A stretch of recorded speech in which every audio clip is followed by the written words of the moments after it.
আসসালামু আলাইকুম। আরআর গার্ডেনে আপনাদের সকলকে স্বাগত। এখন ফেব্রুয়ারি মাস চলছে। নভেম্বর মাসে আমি একটা ভিডিও দিয়েছিলাম। সেখানে নভেম্বর মাসে কি পরিচর্যা নিতে হবে ড্রাগন গাছের। আর তার আগে একটা দিয়েছিলাম কাটাই-ছাঁটাই। সব কমপ্লিট করার পরে আজকে ফেব্রুয়ারির মাসে আমি আরকি দেখাতে চাইছি যে আমার গাছগুলোর এখন কিরকম অবস্থা হয়েছে। কতটা গ্রোথ হয়েছে। যেখানে কাটিং করেছি সেখান থেকে ফাংড়ি বেরিয়েছে আর প্রত্যেকটা ফাংড়ি অনেকটা মোটা, মোটা চওড়া, চওড়া হয়েছে। এখান থেকে ফুল হবে অনেক বড়, বড় এবং ফলও আসবে অনেক বড়, বড়। আর প্রচুর পরিমাণে ফল হবে। আর এই ফেব্রুয়ারি মাসে দাঁড়িয়ে এখানে একটা খাবার দিতে হবে, লিকুইড খাবার। এই খাবারটাই ড্রাগন গাছের ফুল এনে দেবে প্রচুর পরিমাণে। তো এই খাবারটা আমি একবারই দেব আর বেশি দেব না। তো এই দ্রবণটাই কিন্তু আমি গাছে দেব। তো এই দ্রবণটা কিভাবে তৈরি করেছি আর কখন এপ্লাই করতে হবে সেটা আপনাদেরকে আমি বলে দিব আগে।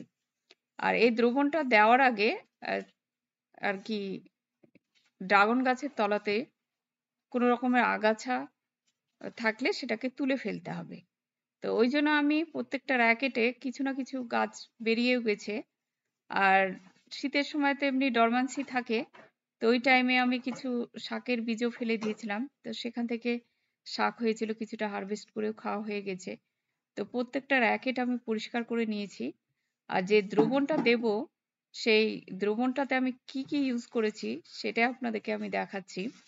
এখানে আমি ১ লিটার জল নিয়ে নিয়েছি আর ১ লিটার জলে প্রায় এই ১৫০ গ্রাম ডিএপি দিয়েছি। আর তার সাথে ৫০ গ্রাম মতো এপসাম সল্ট। তো এই টিস্পুনের ডিএপি মেপে হয়েছে প্রায় ৮ টিস্পুন আর এপসাম সল্ট মেপে হয়েছে প্রায় 4 টিস্পুন মতো। গ্রামের হিসাবে যেটা বললাম সেটাই আপনাকে দিতে হবে। তো আমার এখানে ৮ থেকে ১০ খানা ঝাঁকা রয়েছে। আর প্রত্যেকটা ঝাঁকাতে ৪ খানা ৫ খানা করেই গাছ রয়েছে। তো এই গাছগুলোতে ঠিক দেওয়ার জন্য হচ্ছে পারফেক্ট আরকি পরিমাপ হচ্ছে এইটাই। মানে ১৫০ গ্রাম ডিএপি আর ৫০ গ্রাম এপসাম সল্ট। তো এটা ১ লিটার জলে আমি ভিজিয়ে রেখে দিয়েছি ৪ থেকে ৫ ঘন্টা। ৪ থেকে ৫ ঘন্টা ভিজিয়ে রাখলেই এনাফ। এটা পুরোপুরি গলে যাবে আর এটা মিশে যাবে। আর দ্রবণটা যখন মিশে যাবে তখন দেখবেন একটা কালচে কালার চলে এসেছে। দ্রবণটা আরকি যতটা আরকি মিশে যাবে ততই গাছ তাড়াতাড়ি খাবারটা নিতে পারবে, অ্যাবজর্ব করতে পারবে। তো সেটা আপনাকে খেয়াল রাখতে হবে।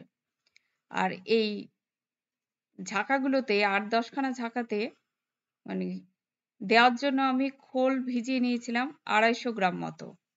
তা ২৫০ গ্রাম খোল প্রায় ৬ থেকে ৭ দিন ভিজিয়ে রেখেছিলাম। সেটা ভালোমতো পচে যাওয়ার পরে আমি এবার দ্রবণটা দুটো একসাথে মিক্সার করে তৈরি করে ফেলবো।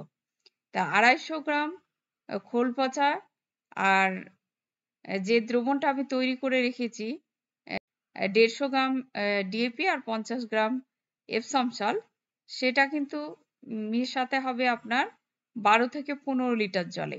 একেবারে পাতলা করে নিতে হবে। নইলে কিন্তু গাছ মারা যাবে। তো এটা খেয়াল রাখতে হবে। দেখতে পাচ্ছেন আমি জলটা কিরকমভাবে পাতলা করে নিয়েছি। এরকম করে পাতলা করে নিয়ে কিন্তু আমি সব ঝাঁকাগুলোতে দিয়ে দিচ্ছি। আর আপনাদের যদি টবে থাকে ২ টো কি ৩ টে গাছ থাকে টবে, তাহলে সে পরিমাণটা একটু করে কমিয়ে দেবেন। তাহলেই দেখবেন অ্যাডজাস্ট হয়ে যাবে। আর জলটা অবশ্যই আপনাকে পাতলা করে নিতে হবে।